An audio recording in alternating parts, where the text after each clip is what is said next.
Hey guys, I'm doing a movie review in case you can't tell from the title, and I'm joined by... Who are you people again? Tweedledee and Tweedledick. Yeah. Okay, alright, that's fine. This is Alucarda, I'm Justine. And the movie we're reviewing is the 1977 Mexican horror film, Alucarda. Now, this movie was co-written and directed by... How do you say the director's name? Forgive me. Juan López Moctezuma? Like, I thought it was Montezuma, but it's not. Moctezuma? That is atrocious. I'm sorry. Juan López. Yeah, we'll just call him Juan López. Now, this director, prior to this... Oh, hi. This director, prior to this, was actually a producer on Jodorowsky's El Topo. And he directed another really interesting 70s horror film called The Mansion of Madness, which is also sometimes called Dr. Tar's Torture Dungeon. Sounds like a fun time. Yeah, it's an interesting movie. Now, this movie is said to be very loosely based on Joseph Sheridan Le Fanu's Carmilla, which is one of the earliest vampire novels ever written. It actually predates Dracula. Yes, it does. It's a lesbian romance. Yeah. I quote unquote because they might not have used that terminology, but it is a female love story, Carmilla, and this was Alucarda is very much in the same vein of that. Now, did you But read... it's a strange friendship. Yeah. Now, did you read Carmilla? We did, yeah. Okay, I never read it, so I don't know how true this is to the source material or not. It's very much in the same vein, and then they take their own direction. Yeah, and the movie also, and speaking of Dracula, does kind of take some elements from Bram Stoker's Dracula. I mean, the main character's name, Alucarda, is sort of a feminized version of the name Alucard, which is Dracula spelled backwards.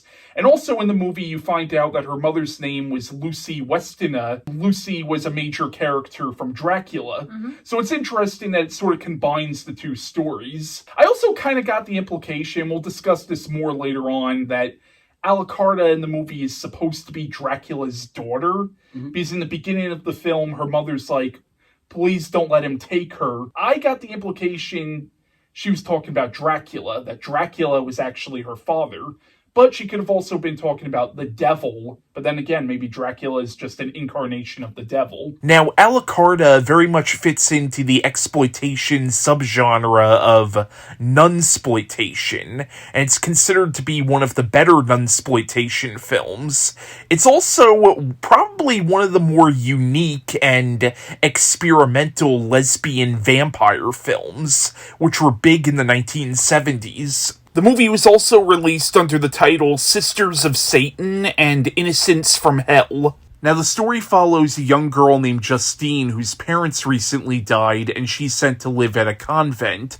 There she meets this mysterious young girl named Alucarda, who immediately takes a liking to her, and throughout the film they develop a very interesting and very bizarre friendship, which kind of blossoms into sort of a romance. But throughout the film, Alucarda seduces her into this world of black magic, vampires, and Satanism. The film stars Tina Romero as the titular Alucarda, and she also played Lucy, Alucarda's mother, from the beginning. Susana Kamini, if I'm saying her name right, as Justine. David Silva as Father Lazaro. Tina French as Sister Angelica, who's really the only sympathetic nun at this convent. The film also stars Claudio Brook as Dr. Osek, a doctor who shows up at the convent frequently throughout the film, or as my friends were calling him, Dr. David Bowie. I don't think he actually looks like David Bowie, but they did apparently.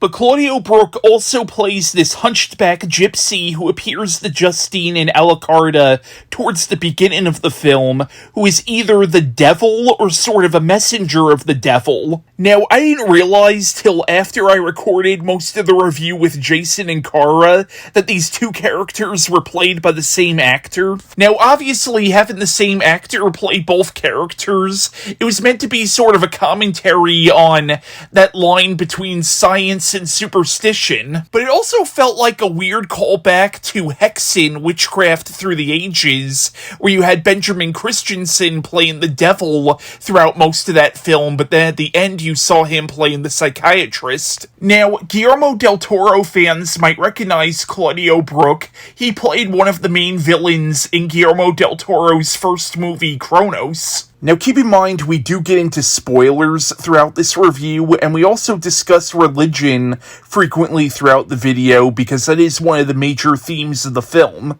So, Alucarda, what did you think? Oh, I hated it. Shit. I think watching it for the second time, the vampire element is there a lot more. It's like it's super pronounced with everything, mostly just specifically with like Alucarda and like Justine. Right. Everything else around them is doing other stuff, but like, yeah, she even comes out of blood, right? Like it's a rebirth. I didn't really remember the vampire aspect, to be honest, because there were so many religious overtones and undertones, but what really gave it away was a neck bite and Alucarda, just repeating the name, but there wasn't overt, like, defiance of sunlight. It was really the aversion of the iconography of Jesus. Yeah, and I just... like... But I like that. I like that it's not overtly a vampire film, right? But it's kind of is at the same time. Yes. It's interesting that they never actually once used the word vampire. Movies like this are not made today. This could never. It'll take like 100 years for this to be made again. Because this was, I hate to say ballsy, this was so good. Now, Jason, I know this is your second time seeing it, but this is your first time. That's correct. I didn't really go in with any expectations. You told me it was a vampire movie. I got the gleaning from the title, but as we went on, it definitely felt more like a critique on religion, or the religion mentality. Yeah. So the vampire thing was lost on me until the obvious blood. So I didn't know which direction it was going to take me. I have that problem with movies where I really get kind of blindsided, but this one went any direction it wanted. It's a love story, it's not. It's a religious story, it's not. It's all over the place.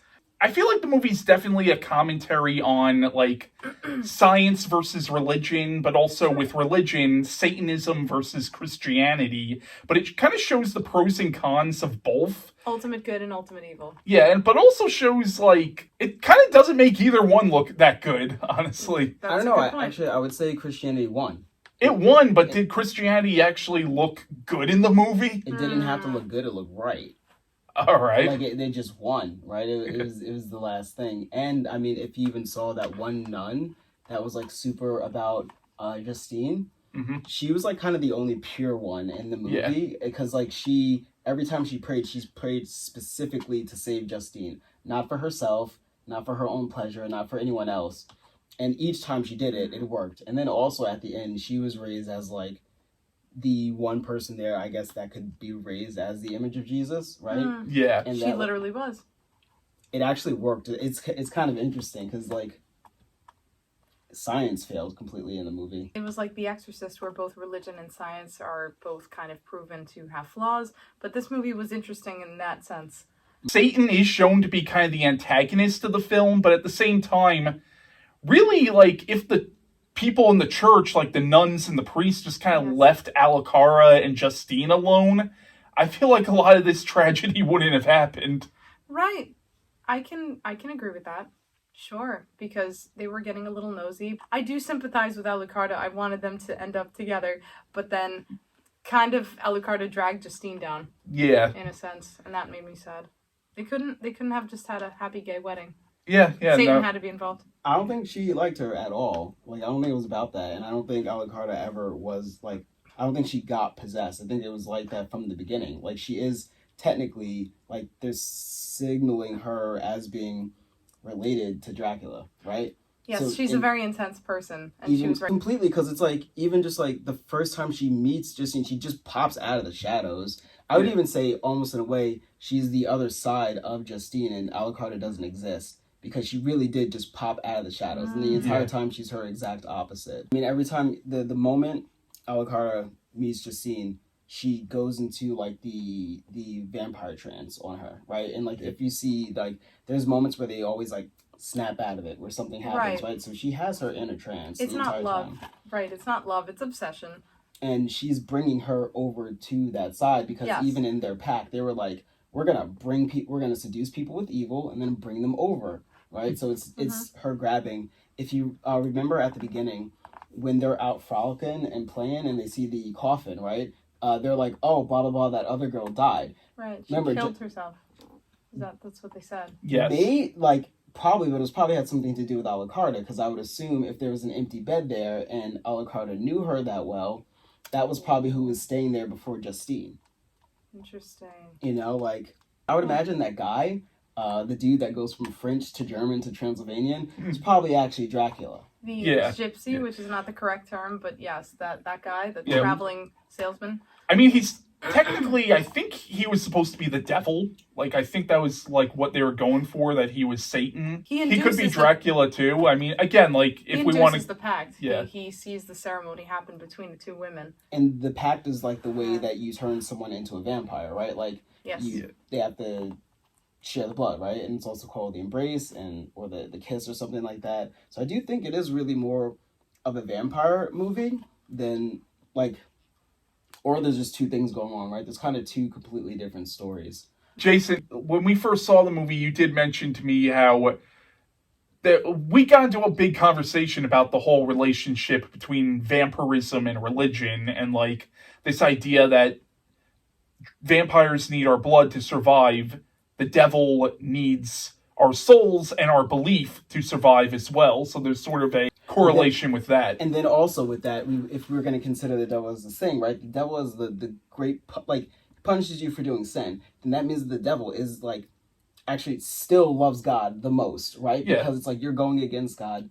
I'm going to fucking punish you, right? The devil is an angel. I mean... 100%, right? And never let that go. I will say, though, I remember my aunt, she was a preacher, right?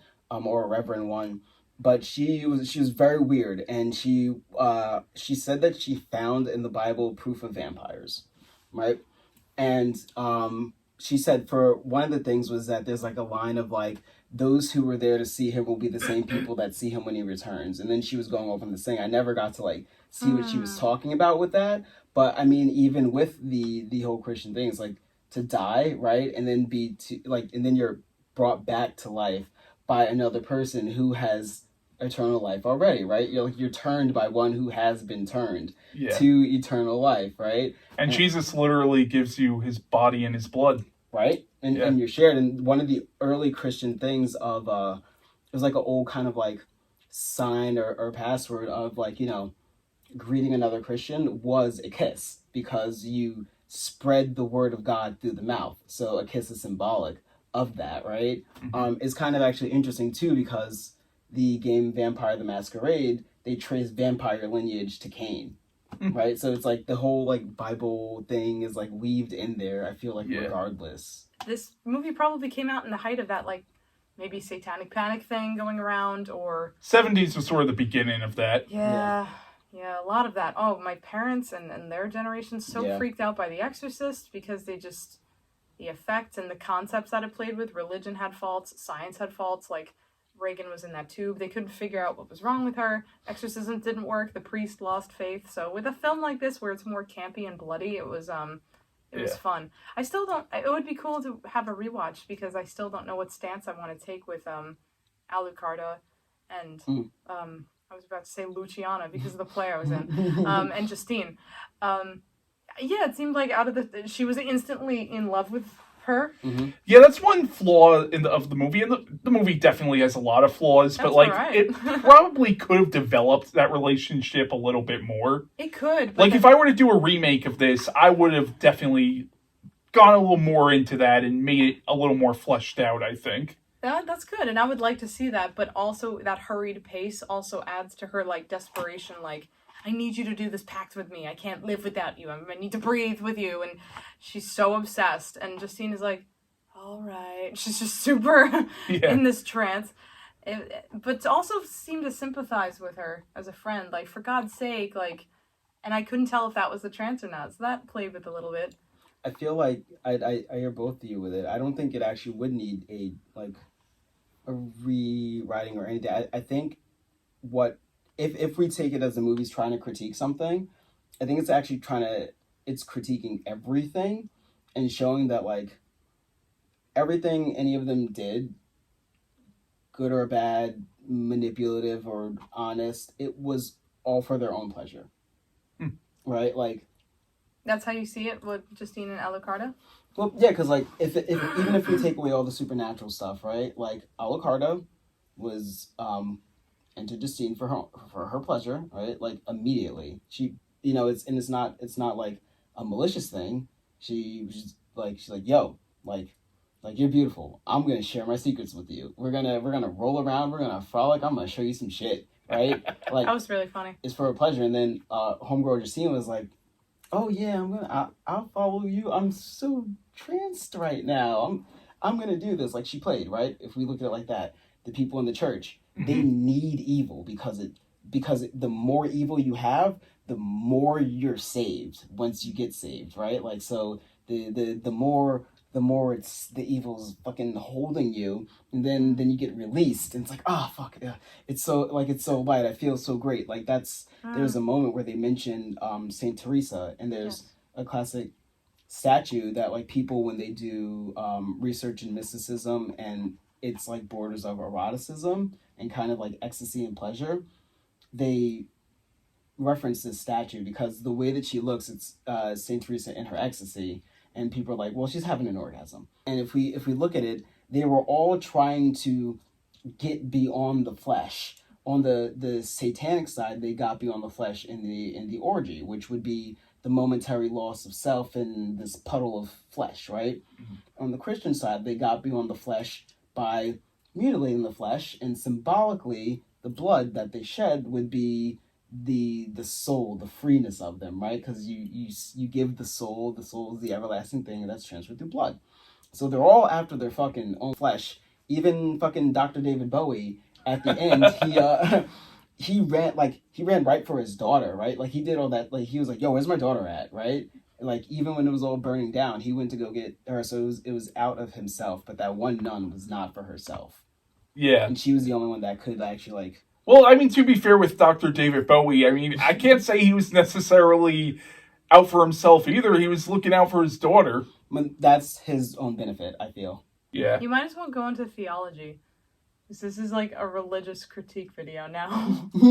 I mean, well, that's kind of what the movie is to some degree. Fine. I mean, it is an exploitation film, but there definitely are these deeper themes, about religion and, like, the pros and cons of religion. That you can take with you, that we obviously digest after the film, which is a mark of a good film for me if it leaves you with those concepts. I like the ultimate good and ultimate evil. I never wanted to believe in it. I thought it was too harsh, and, like, there's got to be more than this. Like, even growing up in the church, I like the iconography, but I was like, this is too drastic. This is fucking stupid. Pardon my French. But to see videos and movies and all these concepts play with it, and books, absolutely, and stories, it's like you were saying, the church doesn't want it. They always want to repel the evil, whether in real life or in the film. They spend so much time trying to get away from evil, but they obviously need it. They would never admit that, but they do. They see it, and they're like, no, we need to be virtuous, and we need to have God's grace and stuff, because there's all this evil. So it's a very interesting dynamic. You need that evil, but you don't want it. Like, there was 100%, like, they need that evil, right? And then also the evil side needs the good, right? Absolutely. So it's not so much of a duality as like a continual, like, serpent cycle. Eating its own tail. Yeah, it's a dialectic. Like, it's all related. Everything leans on each other, right? It's the sacred and the profane, not the or, right? It's this and this. They both need each other, because one's limits defines, like, one thing's limit is defined by the other thing, right? Cops need hippies, hippies need cops. They don't want each other, but they do need each other. They want each other. It's from the book Be Here Now by Ram Dass, and I saw that in the film. Like, the good needs the evil. They don't want it, but it's always, if you're going to go to these extremes, like the ultimate Satan, and that's a scary notion, because that is the ultimate evil and stuff, and the ultimate good. I don't know. I mean, if that Frenchman was Satan, I mean, he seemed like a nice guy. He was so inconsistent. He was like, oh, do not be afraid of me. And then his accent would change every other scene. He's like, here's my trinkets. I will cut your boobie for the blood pact. It was So wild. Dude was hard creeped. He was like, yeah, we need some fucking rain for this booby cut. Thunder! And then the chunky blood out of the window, like... I mean, if anything, the visuals and the So aesthetic of the good. movie was absolutely fucking incredible. Uh-huh. Like, yo, imagine getting to go to a church like that. I'd fucking feel around. Like, There were so many Jesuses on the wall. It was like, you like one? Get used to 20. There were like a bunch in the background, and I was like foaming at the mouth at this imagery. They're in this creepy like red basement church. There's all these Jesuses. He's got gray hair. He's like old. I'm like, what is this image? Growing up with that imagery is also like, you get to look at this old emaciated dude. He's not old. He's like, what, 30? This like withered looking dude on a cross, and you're like just chilling. You're used to that. It's a scary image, and it sticks with you. So to see 20 of them, and then in the Holy Mountain, you see like a bunch of plastic Jesuses, and they're getting just smashed. Like, like you can almost tell the director worked with Joe Rusky. it's cool. And the whole this movie must have been controversial coming out. It might have been. I'm actually not sure what the reviews were like at the time it came out. I know it was released in America under the title Innocence from Hell, but I don't know like what the reviews were like at the time, or what the reviews were like in Mexico at the time when this came out. Okay, but now question for both of you. Does that translated or just odd name, Innocence from Hell, does that encapsulate the feel of the movie? Because Alucarda is basic, but she's the one that gets everything going, so that works for me. But what does Innocence from Hell conjure up? That's two opposites. I think that's what makes it poetic, and then because it's a contradiction, that is actually more reflective of real life. Yes, real life, but in the movie Innocence from Hell, was any character innocent? It was definitely from hell. I think there was this. I think I sympathized with Alucarda a little more than you two did, but like. I liked her. I was like, please come but back. I think there was something But, innocent about her. Like, I think to some degree she was misguided in the film. Like, I think that's kind of the point. Yes. Like, you are meant to look at her as a tragic character. Yes, I did. Right. I agree with both of you in the sense that I thought she was dragging Justine down with her, but then I also saw her as she was quirky and weird and kind of just in love with this girl, but I didn't really register. I was projecting. I thought, like, it didn't click to me that she could be using Justine for her own selfish ends. She was just like immediately enamored with her. It's like, to me, that comes off as modern. Like, oh, you want to have an immediate bond with someone. Let me trauma dump, or let me show you everything I've got. This is me. So that was me reflecting with my experience and nailed it. So, I don't think she was trying to necessarily like bond. Not like when I say like use or like the pleasure thing, I'm not talking malicious at all, because they do all feel like they're working for something else. Like I remember what is the thing like with the like fucking psychoanalysis stuff, right? The whole idea of like sublimation, and what we're doing, we sublimate our desire, our pleasure into religion, into art, into work, right? Because like we don't want to touch the thing exactly, because sometimes we don't actually really actually know what it is, so we're trying to find it in places, right? But I do think, if anything, she was like faithful to the vow that she made or even just like her father, if we're going to go in that sense, or to the coven thing that she was in, right? That she was going, she was working for that, to bring more people to that. She was having the go back and forth with the head priest dude. She's like, you worship death, right? Because like in a way there is that thing, like thinking of Christianity, it's like, well, it is kind of a death cult in a sense, because they worship a zombie. And well, not even that. It's like for salvation, the end goal of it is to get out of life. Technically, it's a reborn in life, but sometimes when we don't look at it symbolistically, we it's like right here. You know what I mean? Okay, but in the movie, did you see her while she was confessing as like manipulative? Because she was like at the very end of her confession, she was like, "You want me, don't you?" And I couldn't tell if that was her being possessed, which is black and white, typical thinking, or was it like she was making a commentary on the church? Like I get the implication with Alucarda that she's Alucarda. It was at that moment Christian realized he fucked up.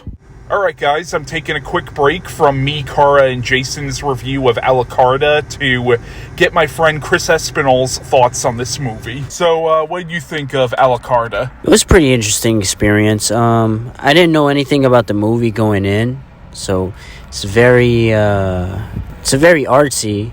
Was it 1977, you said? Yeah. So, I get the premise of the movie, and I enjoyed it very well. I like the fact that it's not implied. At least for me, I didn't really see it as a vampire movie. I do know that Justine, that's her name? Justine, yeah. Yeah, later on, she was dead. Let's just say that. And she comes back to life, and she's a vampire. Or it's implied she's a vampire because she kind of ravaged the only person that really gave two shits about her in the whole entire movie. Like, ravaged her neck.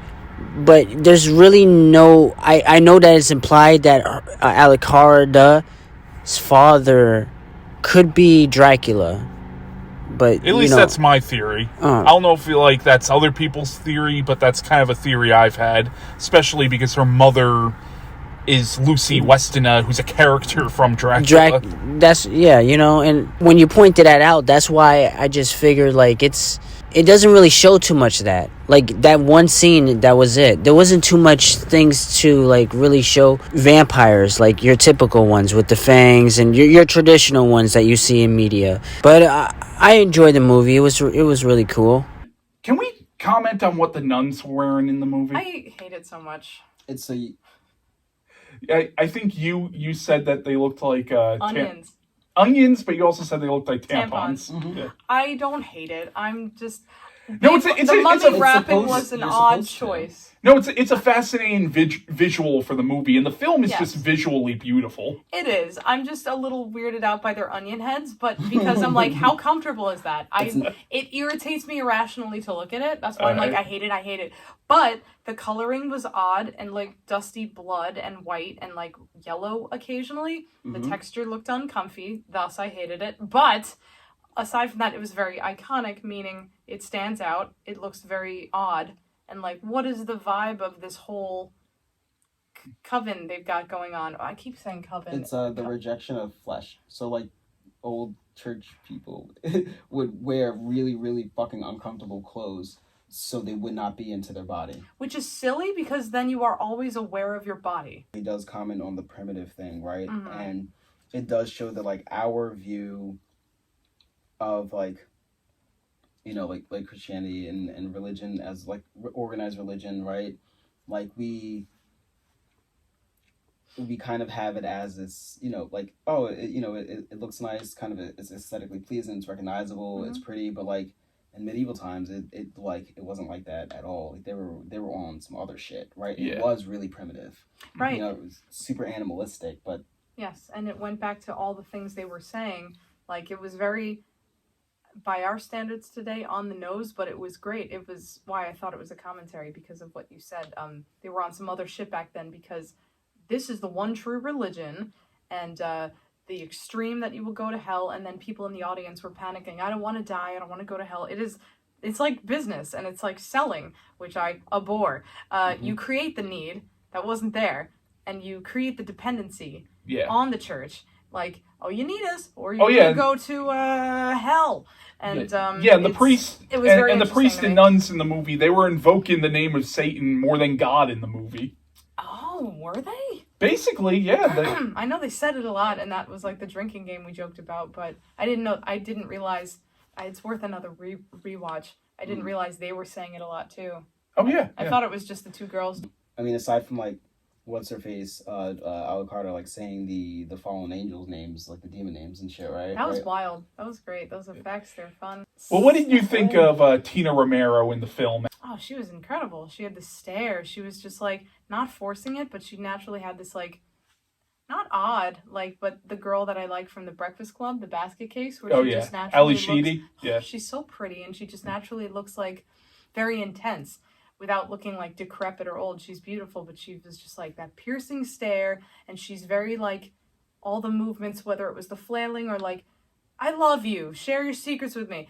That felt very natural, even with Justine being a space case or very like, I care about Alucarda, what's happening to her. Everyone seemed very good. It didn't Now, feel to go forced. back to the whole Dracula connection, the doctor character, who we're calling Dr. David Bowie, Dave, Gray Bowie. I almost got a sense that maybe he was meant to be almost this movie's version of Van Helsing. The cape and everything, yeah. He Yeah. did leeches at one point, Now, right? That was him? Again, I know you guys read the book. Was there a character kind of like that in the book at all that you remember? Oh, it's been about 5 years. Yeah. I don't remember significantly a doctor like Carmilla, like in the book Carmilla, but possibly. All right. Possibly there might have been. The showdown at the end of Carmilla was kind of, I remember, a little anticlimactic. Yeah. I think that's what we talked about, but... Since we're giving away so many spoilers in this review, what did you think of the end sequence where she's going through the convent, just massacring everybody like Carrie? That was, that made me wonder again if she was possessed or if that was naturally her or both. The effects were great. Alucarda's a little Moses-y, right?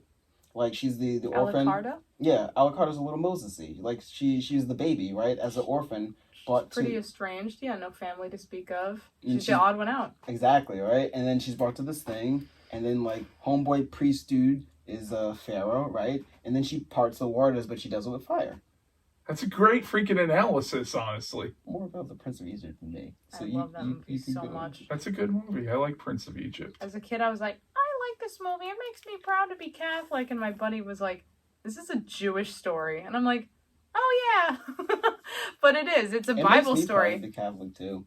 Yeah, Well, that's interesting. You know, like, I think all three of us have Prophetic. Catholic backgrounds, and we're reviewing this movie that I can't necessarily say is pro-Catholic, but, you know, it's kind of like, it's in this It's in your weird face. middle area. Now, to quickly wrap up my thoughts of Alucarda, I think this is an absolutely bonkers fever dream of a film, but at the same time, it's an oddly beautiful film too. And certainly the film is cheesy and campy, and the film's actually a blast to watch with friends because of that.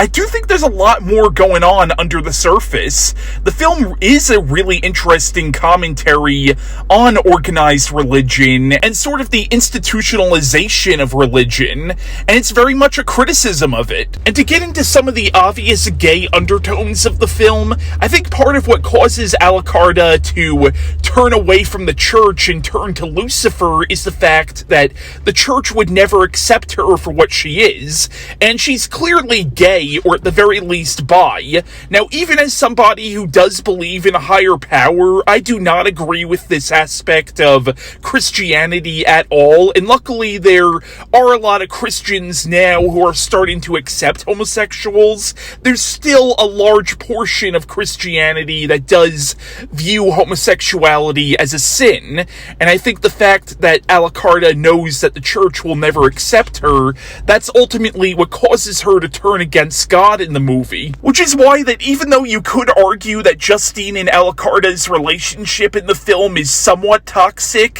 I still sympathize with Alucarda and do view her as this tragic figure. Yeah. It was a fun movie. I love overanalyzing goofy-ass movies. But you know what? I would not mind seeing a remake of this that goes a little more art house, like A24. I want to see A24 remake They could touch Alucarda. this as long as they're actually like upfront with nudity and kissing. Because so many movies, I don't know who they're pandering to, I don't know who's outlawing it, but like, show us a bush. Stop being a coward. Show us a bloody tit. Like, please, a smooch? I beg of you. I Like, these agree. movies do things just messing with whatever, and that imagery, just imagery alone, plot, whatever, that imagery is just so hard to find sometimes, unless it's for shock value. This was for shock, like, but also it's very like, it's not obscured by darkness and all this bad CGI. There were people nude, men and women full frontal in a circle dancing and shit. Where is that? I think if that was normal thing, it wouldn't Be a special. we wouldn't care about it like this. We wouldn't, but it would just be cool to see a little more of less prudish behavior. We're supposed to be so liberated, and yet we barely touch this shit with a pole. I fucking agree. I think that's the point. The point metaphorically, but also why are we not taking bigger chances as people with our art? That was our rather rambling review of Alucarda. I hope you enjoyed it. And if you haven't seen this movie, even though we spoiled the living shit out of it, check this movie out. It's a good one.